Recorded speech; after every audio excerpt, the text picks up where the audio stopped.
Hello story lovers, welcome to cine Vennela కథల ప్రపంచం. నేను మీ వెన్నెల. రావణ్ 48 పార్ట్. ఈ రోజు కాల్ కట్ చేసిన విక్కీ ఎలీనా చెప్పిన విషయం గురించి ఆలోచిస్తూ, మేడం చెప్పింది కూడా నిజమే కదా, ఊరికి ఇంట్లోనే ఉండడం వల్ల మేఘన ఇంకా డిప్రెస్ అవుతుంది. కనీసం కాసేపైనా బయటకు వెళ్తే తన ఆలోచనలు మారవచ్చు. కానీ ఎలా?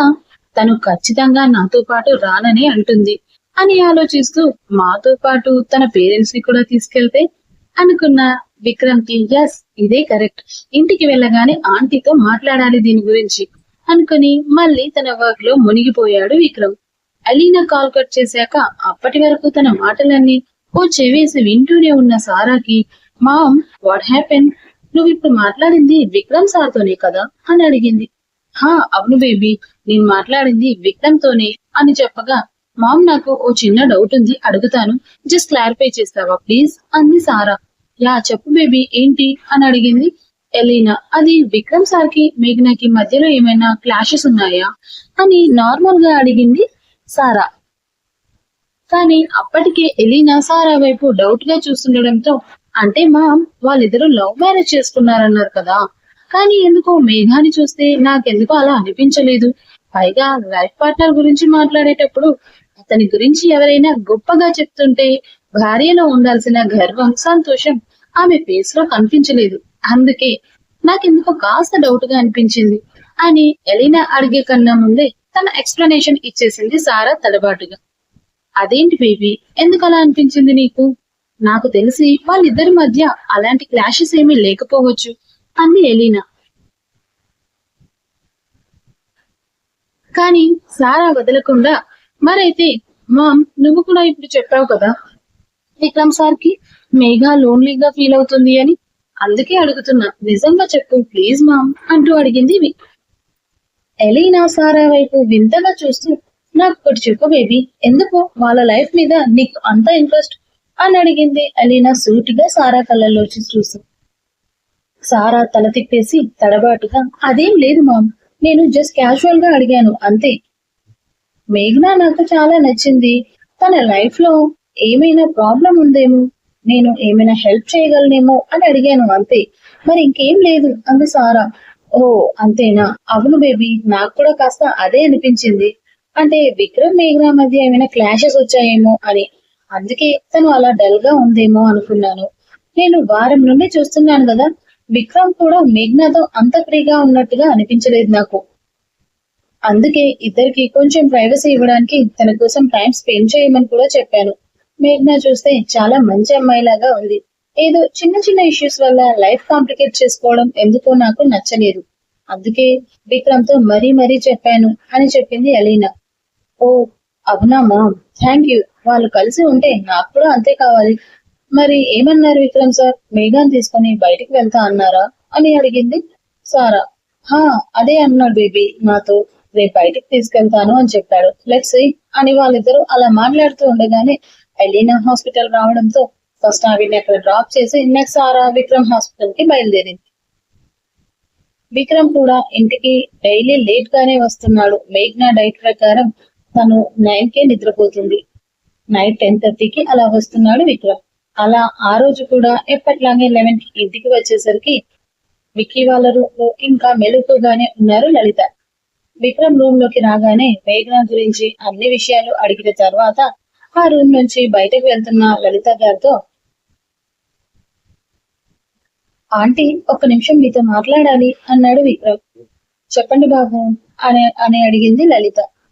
ఆంటీ రేపు సండే కాబట్టి నేను మేఘ్నాని తీసుకుని పార్క్ వెళ్దాం అనుకుంటున్నాను, కాస్త తనకి కూడా ప్లేస్ చేంజింగ్ గా కూడా ఉంటుంది కదా అన్నాడు విక్రమ్. విక్కీ చెప్పిన దానికి లలిత కూడా అవునని అంటుంటే, ఆంటీ మీరు కూడా రావాలి మాతో పాటు, లేదంటే మేఘ్నా పీస్ఫుల్ గా ఉండదు ప్లీజ్ అంటూ అడిగాడు విక్రమ్. మీరు అంతగా చెప్పాలా బాబు, ఖచ్చితంగా వెళ్దాము, తన ఆరోగ్యం కన్నా నాకు కూడా కావాల్సింది ఏం లేదు కదా అని చెప్పింది లలిత. ఆ తర్వాత లలిత అక్కడి నుండి వెళ్లిపోతే విక్రమ్ డోర్ క్లోజ్ చేసి కాసేపు మేఘ్నా పక్కన కూర్చొని నిద్రపోతున్న ఆమె చేతిని పట్టుకుని, ఇంకా ఇలా ఎన్ని రోజులు నన్ను ద్వేషిస్తావు మేఘ్నా, నన్ను ఇంకెప్పుడు క్షమిస్తావు, నేను చేసిన తప్పే ఒప్పుకుంటున్నా, దయచేసి నన్ను క్షమించు మేఘ్నా అంటూ ఆమె చేతిని ముద్దు పెట్టుకొని ఆమె బంప్ మీద చెయ్యి వేసి బేబీ మూమెంట్స్ ని ఫీల్ అవుతూ 10 నిమిషాల పాటు అలానే కూర్చున్నాడు విక్రమ్. నెక్స్ట్ డే సండే అవడంతో ఆ రోజు విక్రమ్ ఇంట్లోనే ఉన్నా కూడా మేఘ్నా నిద్ర లేవకన్నా ముందే తను లేచి అంతకు ముందు తను ఉంటున్న రూమ్ లోకి వెళ్లిపోయాడు విక్రమ్. శ్రీనివాస్ గారు అదేంటని అడుగుతుంటే తనకి కాన్ఫిడెన్స్ ఉందని, అందుకనే మేఘ్నాకి డిస్టర్బ్ చేయడం ఇష్టం లేక కాసేపు ఆఫీస్ రూమ్ లో ఉంటానని వెళ్లిపోయాడు. ఆ రోజంతా అసలు కిందకి కూడా రాలేదు విక్రమ్. లంచ్ కూడా మేఘ్నా తిని లోపలికి వెళ్లిపోయిన తర్వాత విక్రమ్ కిందికి వచ్చి లంచ్ చేసి మళ్ళీ ఎప్పట్లా పైన రూమ్ కే వెళ్లిపోయాడు. ఇక ఈవినింగ్ మేఘ్నాకి ఎదురుపడక తప్పలేదు విక్రమ్ కి. ఒకే ఇంట్లో ఉంటున్నా కూడా దాదాపు 5 days నుండి తర్వాత చూస్తుంది మేఘ్నా విక్రమ్ ని. అయినా సరే అప్పటికి తన మొహంలో అతన్ని చూడగానే కోపం, అసహనం ఏం మాత్రం తగ్గలేదు విక్రమ్ పట్ల. విక్రమ్ వాళ్ళ రూమ్ లోకి వెళ్లి మేఘ్నా రెడీ అవ్వు, మనం కాసేపు అలా బయటికి వెళ్ళాలి అన్నాడు. మేఘ్నా కోపం ప్లస్ ఆశ్చర్యంతో నేను నీతో రావాలా? నెవర్, అసలు రాను నీతో అని కొంచెం రూడ్ గానే చెప్పింది మేఘ్నా. నాతో అంటే మనమిద్దరమే కాదు మేఘనా, మనతో ఆంటీ వాళ్ళు కూడా వస్తున్నారు, దీన్ని కూడా ఇష్యూ చెయ్యొద్దు, ఫాస్ట్ గా రెడీ అవ్వు అన్నాడు విక్రమ్. మనం కాసేపు అలా బయటికి వెళ్దాం, నీకోసం వాకింగ్ లాగా కూడా ఉంటుంది, అలాగే నీకు కొంచెం ప్రశాంతంగా కూడా ఉంటుంది అని చెప్పాడు విక్కీ. ఆంటీ వాళ్ళు కూడా వస్తున్నారు అని చెప్పడంతో మేఘనాకు ఇక వెళ్ళక తప్పలేదు. ఇంకా రెడీ అయ్యి ఈవినింగ్ టైంలో అక్కడి దగ్గరలో ఉన్న చిన్న పిల్లల పార్క్ కి తీసుకెళ్లాడు మేఘనాని. అక్కడైతే ఆ పిల్లల్ని చూసి తన మనసు కాస్త కుదుట పడుతుందని విక్రమ్ వాళ్ళకి కాస్త దూరంలో ఓ బెంచ్ మీద కూర్చొని ల్యాప్టాప్ లో ఏదో వర్క్ చేసుకుంటూ ఉంటే మేఘన అతనికి 2 బెంచ్ల అవతల కూర్చొని అక్కడ నవ్వుతూ ఆడుకుంటున్న పిల్లల్ని చూస్తుంది. మేఘ్నా వెంటే లలిత గారు వాళ్ళిద్దరితో పాటు ఆర్కే అంకుల్ మాత్రం విక్కీని కోపంగా చూస్తూ కూతురికి నీడలా వెన్నంటే ఉంటూ తనని కాపాడుకుంటున్నాడు. చుట్టూ చూస్తున్న మేఘ్నా కళ్ళు ఓ దగ్గర ఆగిపోయాయి. ఒక బెంచ్ మీద 4 years బాబు ఒంటరిగా కూర్చొని అతని ఎదురుగా నవ్వుతూ ఆడుకుంటున్న పిల్లల వైపు బేలగా చూస్తున్నాడు. అందరితో కలిసి ఆడుకోకుండా అలా ఒంటరిగా కూర్చున్న ఆ బాబుని చూసి ఆ బాబు దగ్గరికి వెళ్లి తన పక్కనే ఉన్న బెంచ్ మీద కూర్చొని హాయ్ చిన్న అని పలకరించింది మేఘ్నా నవ్వుతూ. మేఘ్నా అక్కడ నుండి వెళ్లడం చూస్తూనే వర్క్ చేసుకుంటున్నాడు విక్కీ. మేఘ్నా విక్కీ కనిచూపు మేరలోనే ఉంది, కానీ మాటలు వినిపించేంత దగ్గరలో అయితే లేదు. మేఘ్నా గొంతు విని తల తిప్పి చూసిన ఆ బాబు కాసేపు మేఘ్నని తీక్షణంగా చూసి ఆన్సర్ చేయకుండా మళ్ళీ ముందుకు చూశాడు, అంతే బాధగా. ఆ బాబు అలా మాట్లాడకుండా ఉండడంతో మేఘ్నా మళ్ళీ hello Babu, what's your name అని అడిగింది. దానికి ఆ బాబు ఈసారి తల కూడా తిప్పలేదు, కానీ కళ్ళ నుంచి కన్నీళ్లు మాత్రం బయటకు వచ్చేసాయి. అవి చూసిన మేఘ్నా కంగారుగా అరే నీ ఏంటి కన్నా, ఎందుకు ఏడుస్తున్నావు? చాక్లెట్ కావాలా, ఐస్ క్రీమ్ కావాలా అంటూ అడిగింది నచ్చ చెప్పడానికి. బాబు ఏ సమాధానం ఇవ్వకుండా ఇంకా ఏడుపు లోపలే ఆపుకుంటూ ఉండడంతో వెక్కిళ్ళు కూడా వచ్చేశాయి. మేఘ్నా వెంటనే అమ్మా వాటర్ బాటిల్ ఇవ్వు అంటూ వాళ్ళు తెచ్చుకున్న బాటిల్లోని వాటర్ ఆ బాబుకు పట్టించింది. వాటర్ తాగిన ఆ బాబు కాస్త నెమ్మదించి థ్యాంక్స్ ఆంటీ అని చెప్పి వెళ్ళిపోతుంటే మేఘ్నా ఆ బాబుని ఆపి నీ పేరేంటి, మామ్ డాడ్ ఎక్కడా అని అడిగింది మళ్ళీ.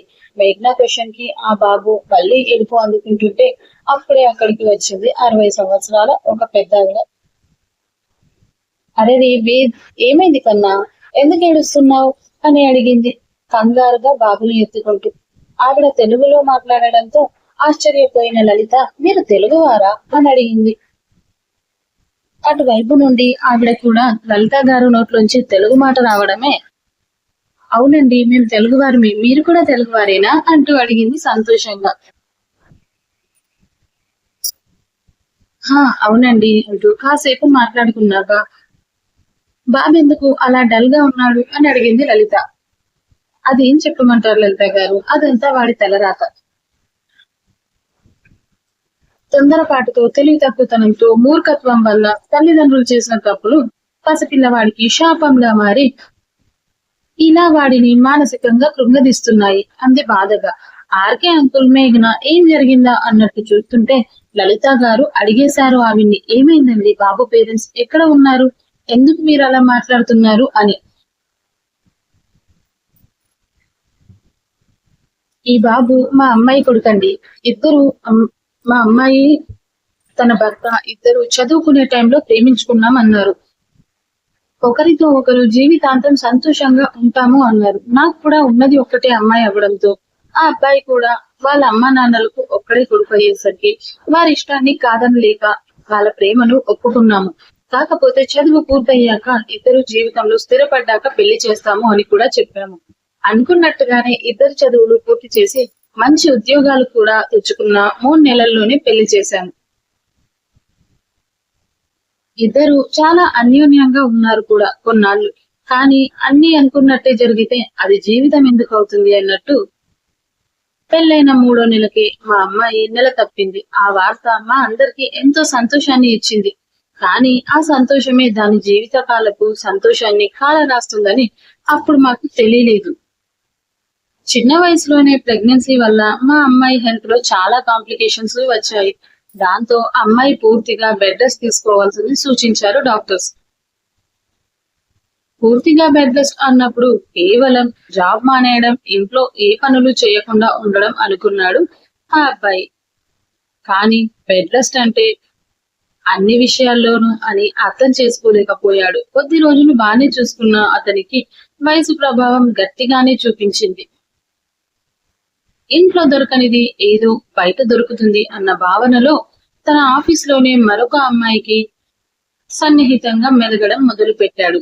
అలా అని శారీరక సంబంధమా అంటే అది కాదు.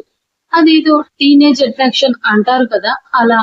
అది ఆ నోట ఈ నోట ఆఫీస్ లో అందరికీ పాకి మా అమ్మాయికి కూడా అంతకు ముందు అదే ఆఫీస్ లో పనిచేసినందుకు భార్యాభర్తలిద్దరికి కామన్ ఫ్రెండ్ ద్వారా మా కూతురు చెవిన పడింది ఆ విషయం. అది తెలిసిన నా కూతురు చాలా గొడవ పడింది. అతని అమ్మా నాన్నలు కూడా ఆ అబ్బాయిదే తప్పని చాలా తిట్టారు కూడా. మరోసారి ఇలాంటివి వినిపిస్తే చచ్చిపోతాం అని బెదిరించారు. ఆ గొడవల్లోనే మా అమ్మాయి హెల్త్ మరింత కాంప్లికేట్ అయ్యింది. వయసు మాయలో మనసు తప్పుదోవ మళ్ళిందేమో కానీ పూర్తిగా తప్పుడు దారిలోకి అయితే ఇంకా వెళ్ళలేదు ఆ అబ్బాయి. తన తప్పు తెలుసుకున్నాడు.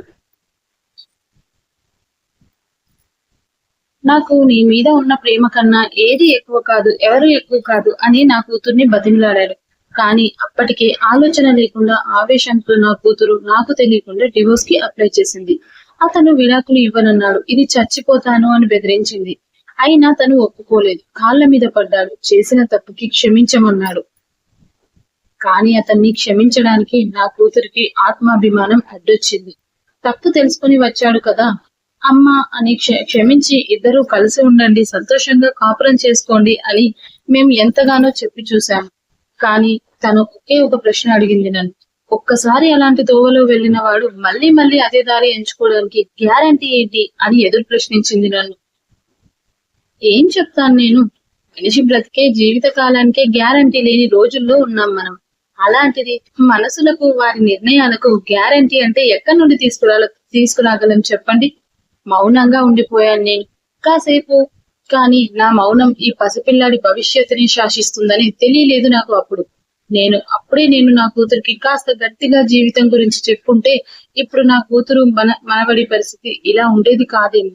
నా మౌనం తనకు బాసటగా నిలిచింది. తన నిర్ణయం తప్పుకోదేమో అని ఆ అబ్బాయి నుండి పూర్తిగా దూరం అయ్యింది కూడా. ఎన్నో కాంప్లికేషన్స్ మధ్య వీడు పుడితే వీడిని చూసే అర్హత లేదంది వీడి తండ్రికి. విడాకుల కోసం కోర్టు మెట్లెక్కింది. అంతవరకు వచ్చాక అతనితో కలిసి ఉంటే ఆఫీస్ లో అందరి ముందు పరువు పోతుందనే అపోహలో కోర్టులో అతని మీద తనను మానసికంగా శారీరకంగా హింసిస్తున్నాడనే నిందను కూడా వేసేసింది. మనుషులను నమ్మని కోర్టు ఆఫీస్ లో ఆ అబ్బాయి మరో అమ్మాయితో క్లోజ్ గా ఉన్నాడనే చూపించిన సాక్ష్యాలను నమ్మి వీరిద్దరికి విడాకులను కూడా మంజూరు చేసింది. 2 ఏళ్ల ప్రేమ, 6 నెలల కాపురం 2 సంతకాలతో ముగిసిపోయింది. కనీసం కొడుకునైనా ఇవ్వమన్నాడు అతను. నీలాంటి వాడి నీడ కూడా నా కొడుకు మీద పడడానికి వీలు లేదని మొండికేసి ఉన్న ఉద్యోగాన్ని ఇక్కడికి ట్రాన్స్ఫర్ చేయించుకుని దేశం కాని దేశంలో ఉదయం లేచిన దగ్గర నుండి అర్ధరాత్రి నిద్రపోయే వరకు ఎన్నో ఇబ్బందులు పడుతూ కన్న కొడుకుతో ఒంటరిగా మిగిలిపోయింది. మా అమ్మాయికి పొగరు అన్నారు కొందరు, పలుపు అన్నారు మరికొందరు, ఇంకా నీచంగా కూడా మాట్లాడారు ఇంకొందరు. కానీ ధైర్యవంతురాలు అన్నారు తన బోటి యువత. సెల్ఫ్ రెస్పెక్ట్ అనుకుంది నా కూతురు. ఎవరెన్ని అనుకున్నా అమాయకత్వం అనుకున్నాను నేను. బహుశా అది నా కూతురనేనేమో. అందుకే ఇప్పుడు ఎప్పుడు తనని విడిచిపెట్టలేదు. కానీ విడిచిపెట్టే సమయం వచ్చినప్పుడు నా కూతురి పరిస్థితి ఏంటా అని తలుచుకుంటే మాత్రం అని ఇక గుండెల్లోని బాధను ఆపలేకపోయింది ఆ తల్లి హృదయం. బోరున విలపించింది. లలిత గారు చాలా నచ్చ చెప్పారు. మేఘ్న ఆలోచనలో పడింది. ఆర్కే గారికి కూతురు భవిష్యత్ మీద భయం మొదలైంది. కాసేపటికి సర్దుకున్న ఆవిడ మనవడిని చూపిస్తూ, పుట్టిన దగ్గర నుండి ఎప్పుడు నేను, అప్పుడప్పుడు తల్లి మాత్రమే కనిపించే వీడికి మామూలుగానే సైలెంట్ గా ఉండేవాడు.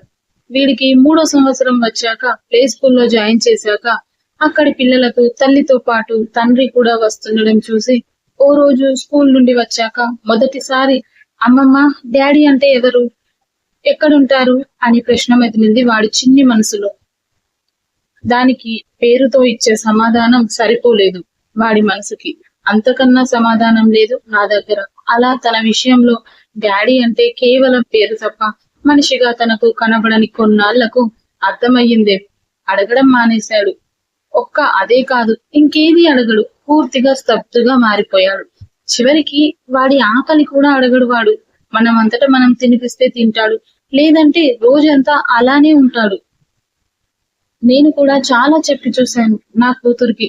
కానీ తన మూర్ఖత్వంతో భర్తను దూరం చేసుకుని ఇప్పుడు పసిపిల్లాడి మనసుని గాయం చేస్తుంది అని పేరెంట్స్ ఇద్దరితో హ్యాపీగా ఆడుకుంటూ ఉన్న పిల్లల్ని చూస్తూ ఏదో కోల్పోయినట్లుగా బాధపడుతున్న మనవడిని చూస్తూ చెప్పింది ఆవిడ. ఆవిడ మాటలు విన్న మేఘన మౌనంగా మారిపోయింది. లలిత గారే ఆవిడ్ని విక్కీ దగ్గరికి తీసుకెళ్లి అడ్రస్, ఫోన్ నెంబర్లు మార్చుకున్నారు. ఆ తర్వాత అలాగే ఆ బాబు గురించి కూడా విక్కీకి చెప్పింది. విక్కీ కూడా బాబుని చూసి తనకి కౌన్సిలింగ్ ఇస్తానన్నాడు. వీలు కుదిరినప్పుడు బాబుని తీసుకుని ఇంటికి రమ్మని చెప్పింది లలిత. సరేనని చెప్పి ఆవిడ బాబుని తీసుకుని వెళ్లిపోతే విక్రమ్, మేఘ్న అండ్ ఫ్యామిలీని తీసుకుని వాళ్ళ ఇంటికి వచ్చేశాడు. చీకటి పడుతుండడంతో